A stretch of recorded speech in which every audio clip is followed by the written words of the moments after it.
Olá, empreendedora, olá, empreendedor, sejam bem-vindos ao canal da NTBA, National Tourism and Business Academy, com muita informação e muito conhecimento para que você possa assimilar esses conhecimentos, assimilar essas informações e fazer o seu negócio prosperar. O canal da NTBA conta com o oferecimento da construtora Miramar, construindo um patrimônio sólido para que você, empreendedor, para que você, empreendedora, possa ter o cantinho para sua família, para que você possa ter momentos de harmonia, de convivência, de tranquilidade.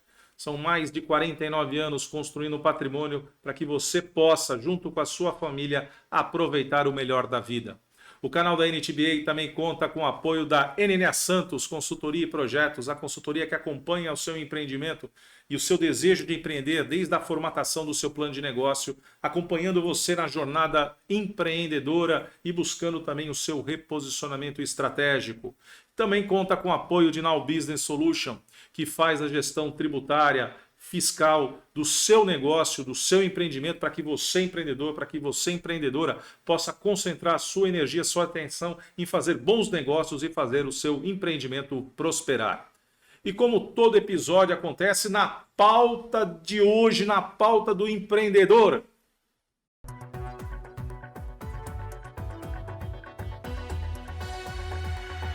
a sugestão recebida do empreendedor de Curitiba, capital do Paraná, Francisco Santos.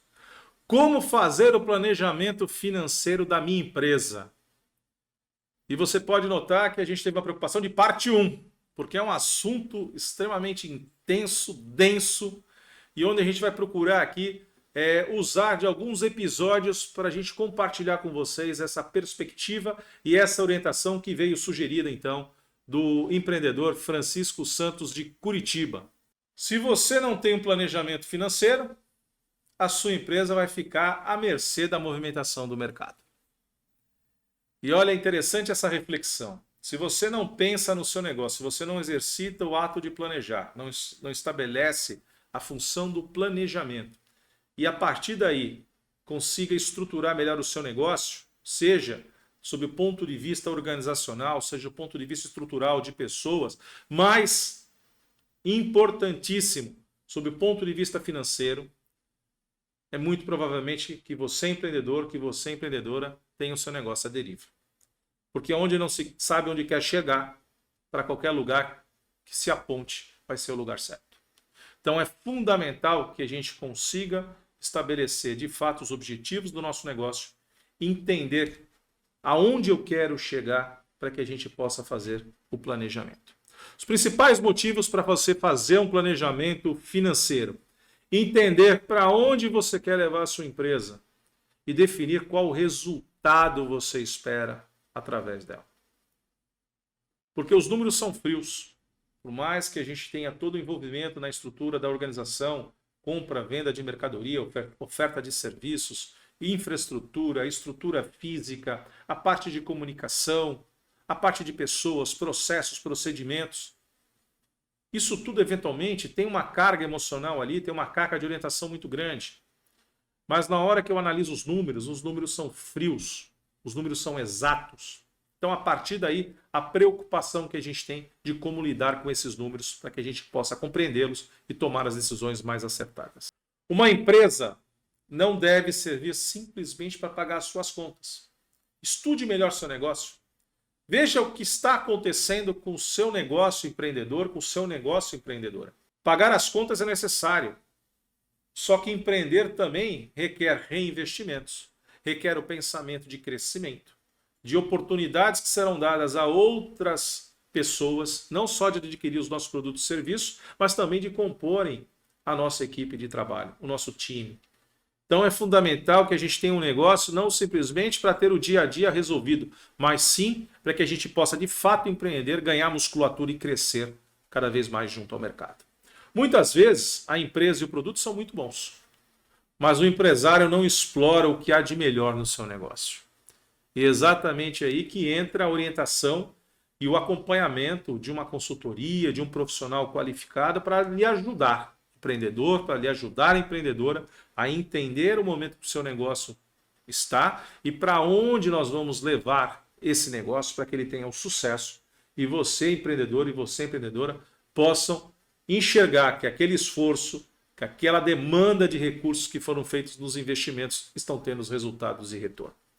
As chances de crescer e atingir bons resultados diminuem a cada ano de operação.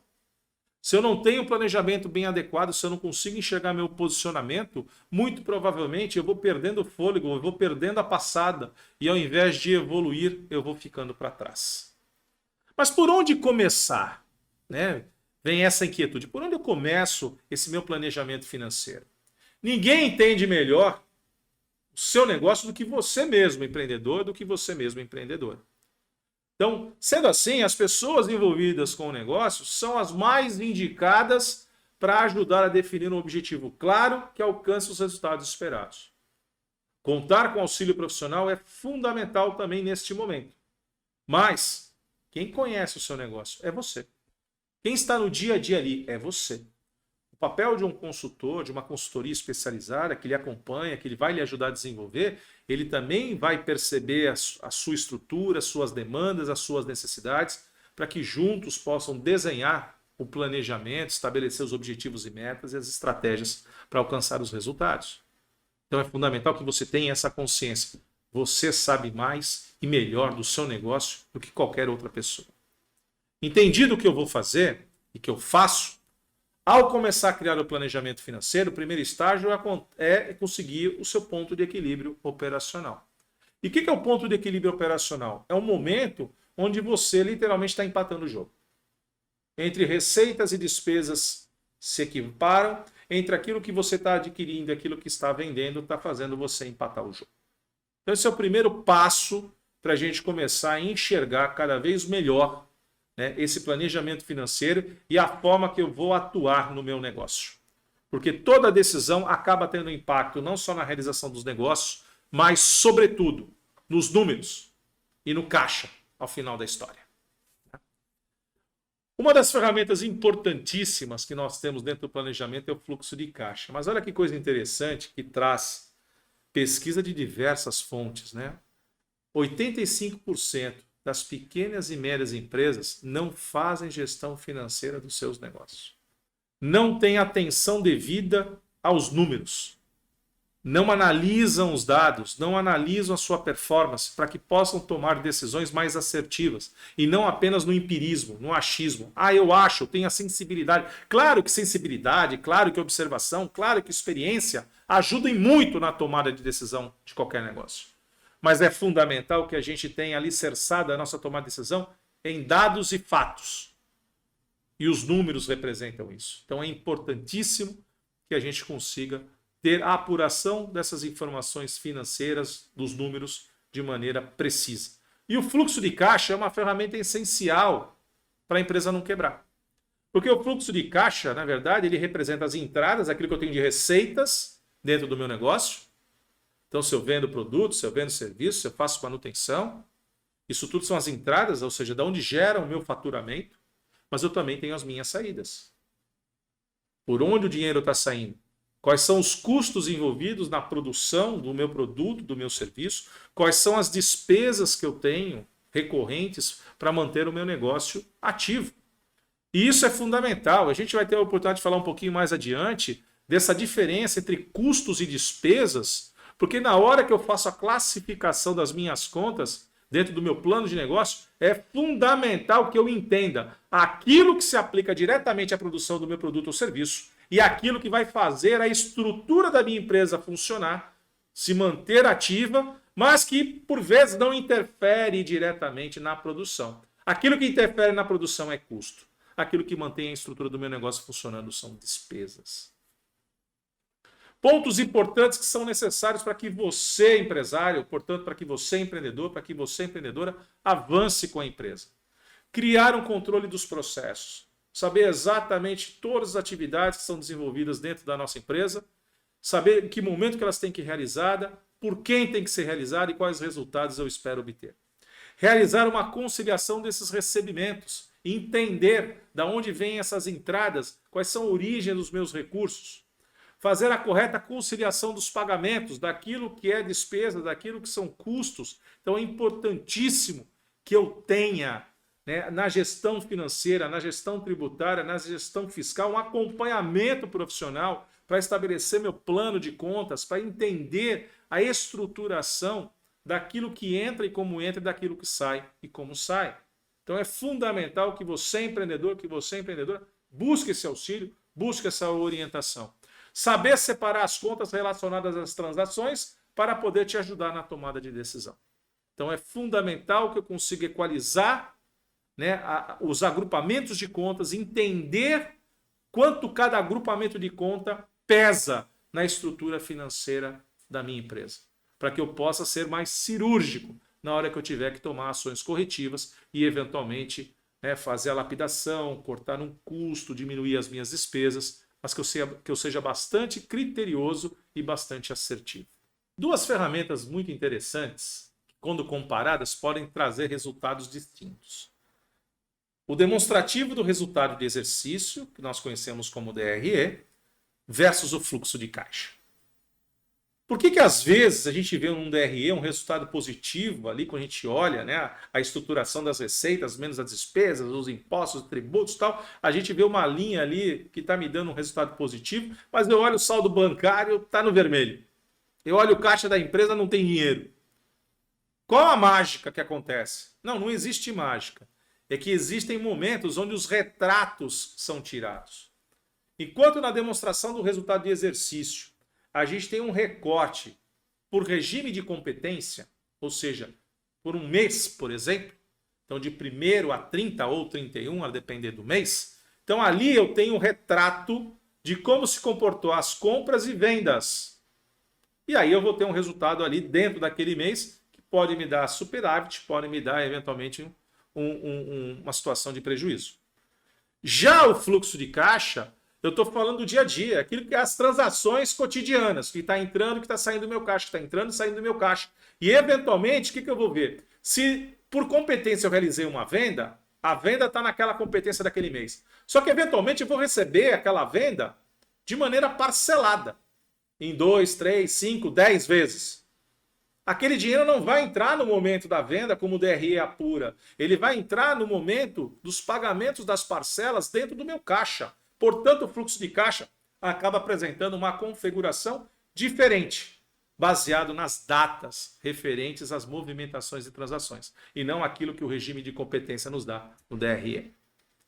Entendido esse aspecto, importante entender também um outro conceito que nós comentamos rapidamente de custos e despesas. O custo é o que está diretamente ligado ao negócio, ou seja, aqueles pagamentos que influenciam diretamente o produto final, seja o produto que eu comercializo, seja o produto que eu produzo, melhor dizendo, seja o serviço que eu ofereço. É tudo que é obrigatório dentro da empresa, seja ele custo fixo ou custo variável. Custo fixo é aquele que não varia com a produção. Ou seja, se eu tenho ali alocado, por exemplo, a mão de obra produtiva, ela faz parte do meu custo fixo, porque eu tenho uma folha de pagamento ali que é inerente à produção. Então é um custo fixo de produção. Matéria-prima. A matéria-prima ela já se torna um custo variável, porque aumentei minha produção, mais consumo de matéria-prima. Diminui a produção, menos consumo de matéria-prima. Daí ele se transforma num custo variável. Já a despesa são os recursos que você aplica na estrutura da empresa. Gerencial, de toda a organização do seu negócio. Em áreas como administrativa, comercial, financeira. E é aquela velha história, se não pagar, não comprar determinado material, a empresa consegue entregar o produto final com a mesma qualidade? Se a resposta for sim, não que a gente não vai deixar de comprar, mas aquilo não faz parte do custo de produção do meu produto, e sim das despesas que fazem a minha empresa existir. Para começar a fazer uma boa gestão financeira, observe o básico. Claro que a gente tem hoje sistemas de RP, de gestão que nos auxiliam com dados, com relatórios, com informações, mas com o básico você conseguirá entender de uma maneira muito simplificada se o seu negócio está gerando caixa ou se não está. Qual é a sua receita? Quanto você fatura? Quanto você paga de tributos e impostos? Quais são seus custos inerentes à produção? Quais são as despesas e quantas são as suas despesas inerentes à estrutura do seu negócio. E qual é o resultado obtido? Se a gente já começa a tabular isso, a gente já começa a entender melhor o nosso negócio e fazer o nosso planejamento financeiro. Fica a dica aqui para que nos acompanhe nos próximos episódios do canal NTBA, que nós vamos continuar atendendo ao questionamento feito pelo empreendedor Francisco Santos, de Curitiba, que pediu e que trouxe essa inquietude de como fazer o planejamento financeiro do meu negócio. Então fique atento aos próximos episódios com oferecimento de consultora Miramar, construindo patrimônio sólido para que você e a sua família possam ter o seu cantinho, ter o seu conforto, viver em paz com muita tranquilidade. Fique atento aos lançamentos da construtora Miramar. São mais de 49 anos construindo um patrimônio sólido para você e para sua família. Com apoio de NNA Santos Consultoria e Projetos, que acompanha você do seu desejo de empreender, passando pelo seu posicionamento estratégico junto ao mercado, e também com o apoio de Now Business Solution, fazendo a gestão tributária, fiscal, financeira do seu empreendimento, para que você, empreendedor, para que você, empreendedora, possam concentrar o seu esforço em fazer o seu negócio prosperar. Convidam você para aquele momento gostoso, a conversa no café.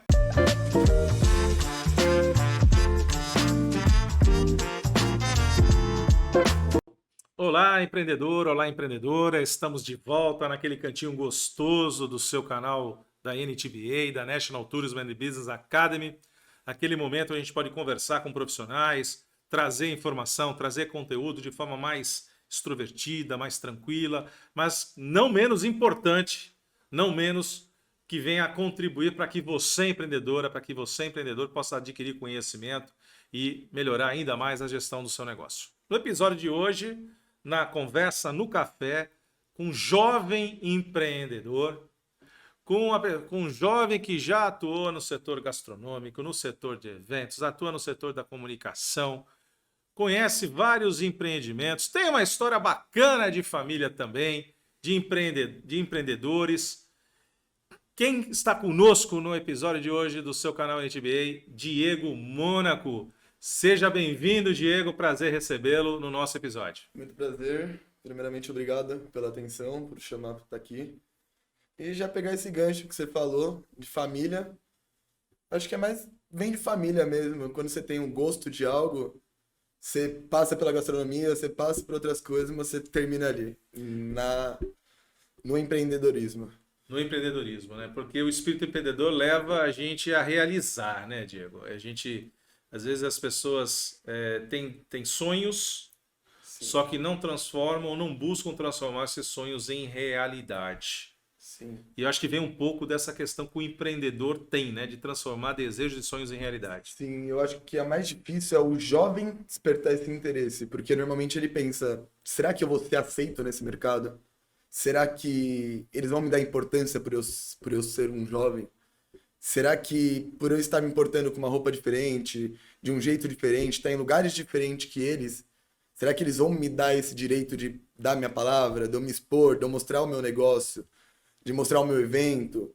Será que eles vão liberar isso, esse despertar de interesse no jovem? Porque hoje em dia a gente tem muita dificuldade de ver o jovem, sim, em indústrias, criando eventos, criando...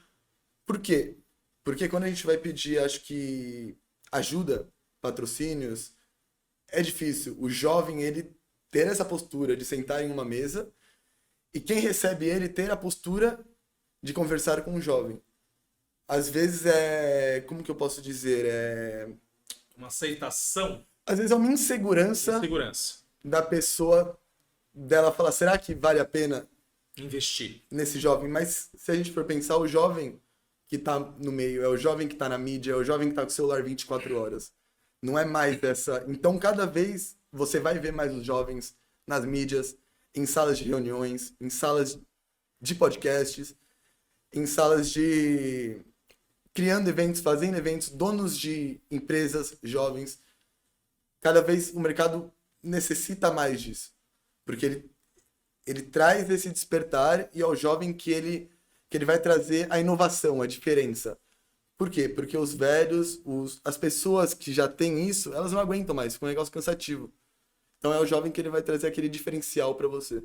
Mas é importante, Diego, você está chamando bem a atenção da questão de você ter, primeiro, reconhecer que o jovem tem condição de executar e de realizar. Por outro lado, a gente quebrar alguns paradigmas, né, de não encarar aquele jovem que, porque simplesmente tem menos idade, talvez não tenha experiência, talvez não tenha capacidade de entrega, né, quando na verdade algumas coisas são feitas diferentes hoje daquilo que era feito há 10, 15, 20, 30 anos atrás, de maneira diferente, que talvez aqueles mais longevos tenham uma certa dificuldade de compreensão, né?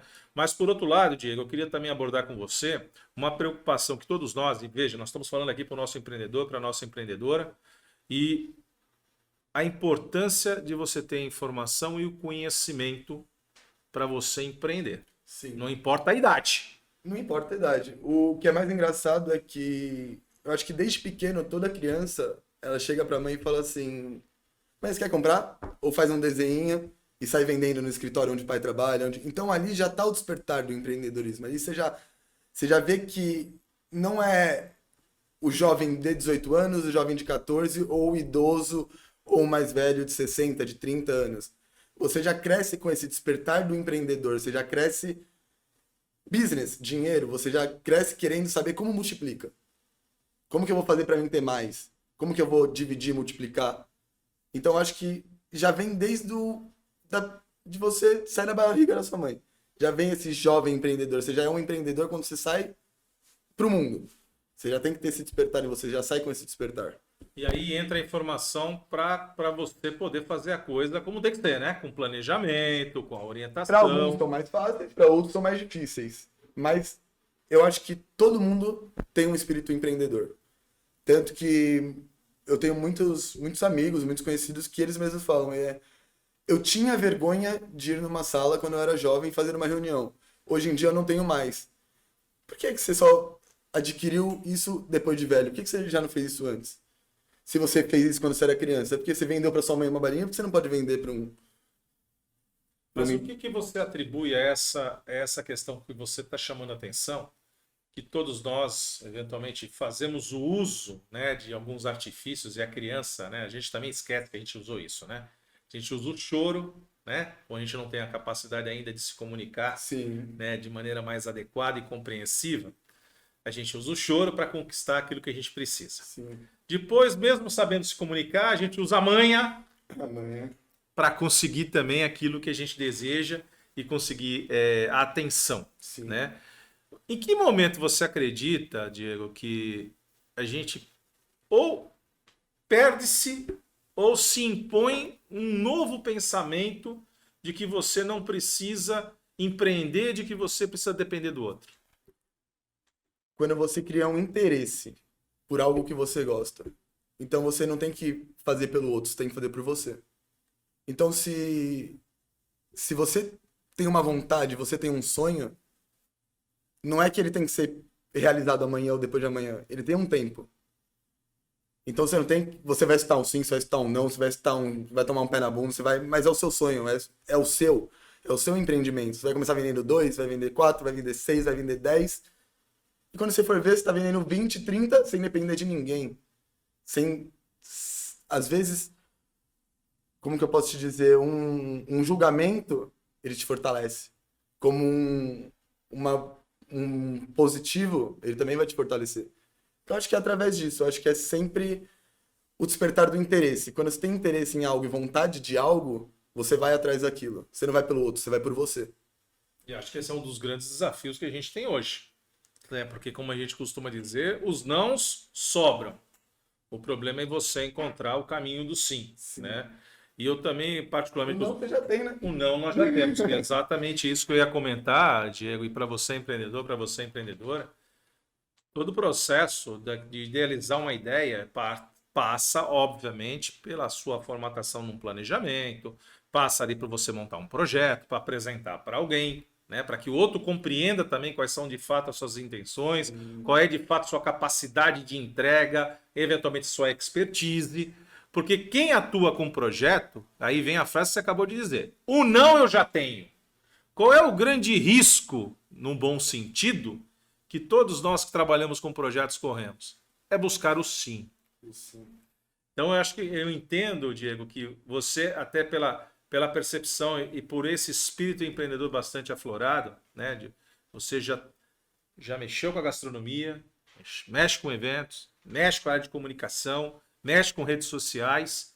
E eu entendo que digamos assim, essa retroalimentação do espírito empreendedor, ela deve ser constante, né? A gente sempre deve se apoiar aí nos bons exemplos. E o mais legal é que a cada não que você vai tomando é um degrau a mais que você sobe. Que é um detalhe que você troca no seu projeto, você troca no seu contrato, que no próximo você já não vai mais errar. Então, quando você toma um sim, você fala, aqueles 10 não valeu a pena. Porque é um sim que é com gosto, é um sim que você fala, eu lutei por isso. Conquista. Conquista. É a melhor sensação que você tem. E os nãos, eles vão nos ajudando a lapidar, né? Você encontrar ali aquela finesse, aquela sintonia fina, porque talvez, e isso acontece, eu chamo também a atenção de quem nos acompanha nos episódios da NTBA, né, National Tourism and Business Academy, muitas vezes a gente tem a percepção de que aquilo que a gente está propondo é o melhor do universo. A gente só não pode deixar de consultar o outro para perceber se o outro tem a mesma percepção que nós temos. Então, muitas vezes, projetos que nascem de maneira extraordinária, às vezes acabam naufragando porque não houve esse cuidado de compreender o mercado, de entender qual é a segmentação, de entender qual é a amplitude que aquele projeto, que aquele negócio pode tomar, não é isso, Diego? Você conseguir escutar, às vezes, uma outra pessoa, uma outra ideia, uma nova inovação, você fazer uma pesquisa, um estudo de mercado, não só, eu tive uma ideia, vou jogar no ar, deu certo. Não é assim. Hoje em dia, para tudo tem um estudo de mercado, você faz uma pesquisa, você vai atrás, você recolhe informações. Então, acho que a rede social, ele te dá esse direito de você fazer o que você quiser hoje em dia. A mídia te dá esse direito de você fazer o que você quiser hoje em dia. Mas você também tem que saber trabalhar com ela, porque senão você vai cair no fundo do poço. Não tenha dúvida. Você tocou num ponto importante. A gente tem hoje o advento das redes sociais e cada vez mais outras redes sociais incorporando aí no repertório, no portfólio, né, de soluções que a gente encontra, porque de fato você tinha um sistema de comunicação, né? A tecnologia nos levou a isso, evidentemente, a evolução do processo tecnológico nos levou a isso, mas nós tínhamos uma mídia muito mais cerceada, muito mais controlada. Hoje as redes sociais permitem, como você lembrou, que qualquer um possa fazer um bom uso dessas redes sociais, né? E que você possa aí expor as suas ideias, expor seus negócios, expor seus produtos, seus serviços. E eu acho que o jovem, ele talvez tenha uma vantagem competitiva, né? De você dominar essas ferramentas. É a facilidade, porque o jovem, ele acorda e dorme com o celular na mão, quando ele não tá dormindo e tá com o celular na mão, né? Então, às vezes, ele depende do celular para ele acordar. A gente, não só o jovem, hoje em dia, o ser humano depende da tecnologia para a maioria das coisas. Para você ir para o trabalho, para você acordar, para você estudar, para você estar informado. Como que eu vou fazer um projeto? Como que eu vou criar algo se eu não estiver informado? Se eu não ver o que está rolando na rede social, se eu não ver o que está nas mídias? Como que eu vou despertar um interesse em você, no meu colega, naquela pessoa que não sai de casa e às vezes quer sair, naquela pessoa que quer comprar só em loja, mas às vezes eu despertei ela com um anúncio, com algo diferente que ela falou, nossa, eu vou comprar só com ele no site dele. Às vezes eu só vou na festa, no evento dele. Por quê? Porque o que a gente trabalha, o que a gente tenta trazer para perto da gente é a humanização. Hoje em dia, o que a gente vê dentro da área de evento, de comunicação, é muitas pessoas pensando só em business, não pensando em humanizar, não pensando em como você tá, como tá a sua família, como estão as coisas. Então, o que a gente preza muito na nossa empresa, no redor, é a gente primeiro senta com o cliente e vê quais estão sendo os problemas da vida dele, como que ele tá, como que a família dele tá. Porque eu acho que depois que você despertou essa sensação nele, ele vai sentir um prazer diferente em se comunicar com você. Ele vai se sentir mais leve, mais solto. Ele não quer só meu dinheiro. Ele também quer saber da minha família. Ele também, às vezes, me traz um chocolate. Às vezes, ele tem esse amor. Então, a gente sempre traz essa humanização com o cliente.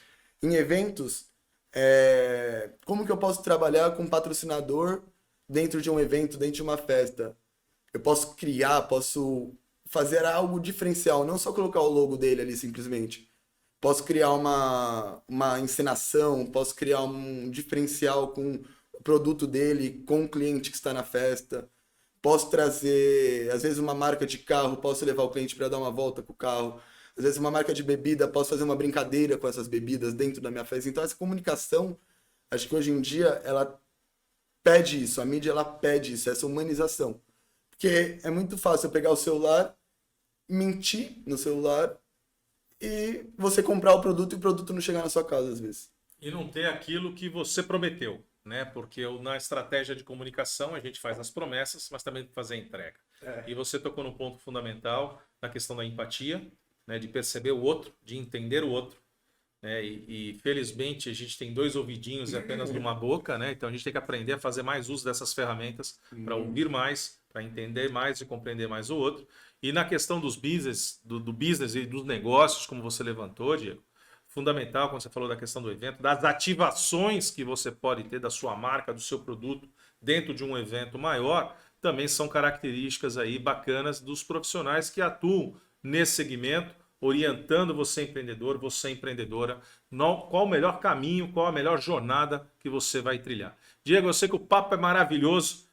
Gostaria muito de agradecer sua presença nesse episódio da NTBA, ficando aqui já o convite, intimação, lavrado, para que você retorne em outros episódios, porque conversar com um jovem empreendedor, conversar dessa dinâmica, conversar com essa percepção de que, de fato, independente da faixa etária, porque você ser um jovem empreendedor não tem a ver com a sua faixa etária, tem que a ver com a sua mentalidade, com a sua consciência, né? E com a sua capacidade de fazer as coisas acontecer. Mas mais uma vez eu te agradeço por ter vindo ao episódio da NTBA. Muito obrigado mesmo, eu te agradeço pela sua oportunidade. Legal, com o oferecimento de Construtora Miramar, mais de 49 anos construindo um patrimônio sólido para você, empreendedor, para você, empreendedora, ter o seu cantinho, ter o seu conforto, sua tranquilidade. Fique atento aos lançamentos da Construtora Miramar, com empreendimentos que com certeza vão atender a você, empreendedor, a você, empreendedora e a sua família.